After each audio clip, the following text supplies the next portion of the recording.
Hi, I hope you're well. I have recently been receiving a lot of questions from my clients about how to best deal with the current crisis situation. And I think we hear a lot of information about how to keep ourselves safe, but there isn't that much about how do we keep ourselves sane and how do we maintain our own well-being, mental well-being, emotional well-being. So I thought I am going to record a quick video to share some easy tips with you. Well, first of all, I do work with 3 different types of clients, and as you can imagine, the questions coming from all of them were very different. So, for example, for my individual coaching clients with whom I work to help them to improve their professional performance and individual well-being, they were more concerned about how to maintain their personal well-being, safety of their families, and how to best cope with the current crisis situation as individuals. I also work with organizations offering them consulting services to improve their talent development systems and well-being, and they are now most concerned about how can they support their staff, their people, especially that they are working remotely from homes. And I also offer mentoring to other smaller businesses and self-employed individuals.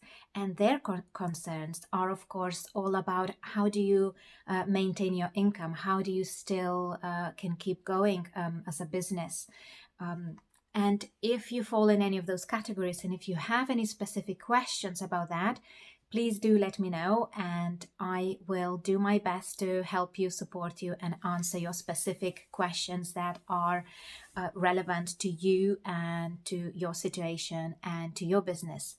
But on this video, I wanted to focus on more generic advice that would be more appropriate for everyone, really. So, what is the advice? What is it that we can do with our current situation? Well, really, I would say there are 3 simple things that we can do to keep safe and sane.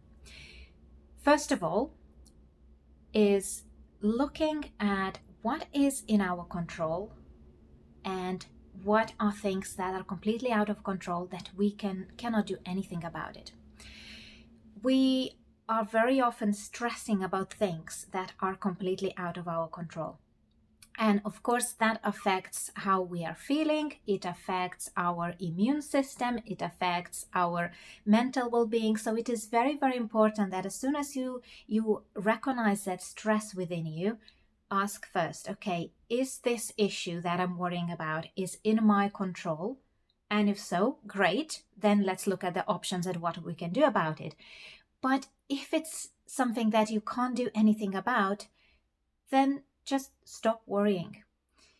And sometimes just looking at that perspective can really help to relieve some pressure of our shoulders, because under crisis we are taking on a lot of responsibility on our shoulders and trying to fix everything and adding a lot of stress onto ourselves unnecessarily because we worry about things that are out of our control. The second thing is separating facts from fiction. I think news are dominated by extremely negative case scenarios. We are only hearing numbers of cases, we are only hearing numbers of deaths, but really, we are not seeing the bigger picture. So we are not looking at the situation from realistic point of view. And that, again, that increases that anxiety and stress that we are creating for ourselves by simply focusing on those small negative things without seeing the big picture. So, for example, to put things in perspective, I got some data, let me have a look, from Worldometers, and you could have a look some facts at worldometers.info that are very, very useful, and I would like to share some of that with you. So, for example, in UK, there are by now 3,269 cases and 144 deaths. in entire country. So considering our entire population, we see that again, this number is big, but it's also reasonable in comparison to some other countries. Now, over 80 cases of all those are very, very mild, and people don't need any medication, any treatment, and it's just our bodies cope with that quite well in over 80% of cases. Now, if you think about the rate of how many illnesses we have in our country, it is actually 48 cases per 1 million of population. Now, death rate is 3.4%. However, that is only counted from those who have died from confirmed and tested cases, where in reality there are a lot of cases that are not being tested, because as we know that a lot of cases are very mild and just goes away very easily. Now in reality that percentage is probably half of that, maybe even less, because simply there are a lot of other people who carry that and they don't even know or are aware of that.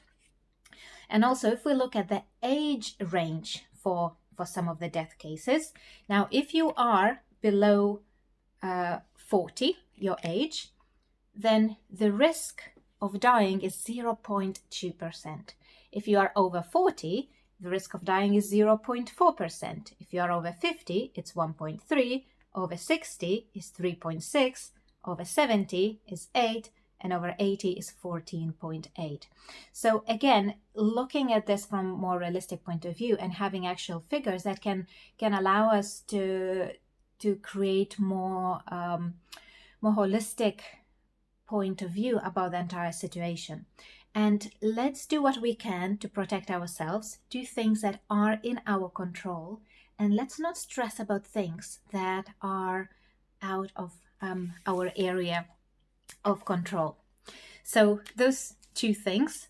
First is looking at what is it that is in your control and what is not. Second, separating facts from fiction and really looking at the bigger picture so we understand the reality and severity of the situation rather than looking at only at negative worst case scenarios. And the third thing is really, instead of asking, oh, I cannot do this anymore, can I do this or can I not? Just ask yourself how. Because this kind of situation very often can become an opportunity for us to look at things differently and to do things differently. So instead of saying, can I go to work or can I not? If you ask, okay, how can I still work, and finding alternative ways, it's much more healthier way of looking at the situation, and your brain is designed to keep you safe and to protect you from any danger and threat. As soon as you ask yourself, can I do it, or shall I do it, or shall I not, you'll talk yourself out of a lot of things. But if you just ask how instead, you can find an alternative ways of still carrying on with your life in a way that is safe and sane. So I hope this helps, and if you have any more specific questions, you are welcome to contact me and I'll do what I can to help and support you. All the best.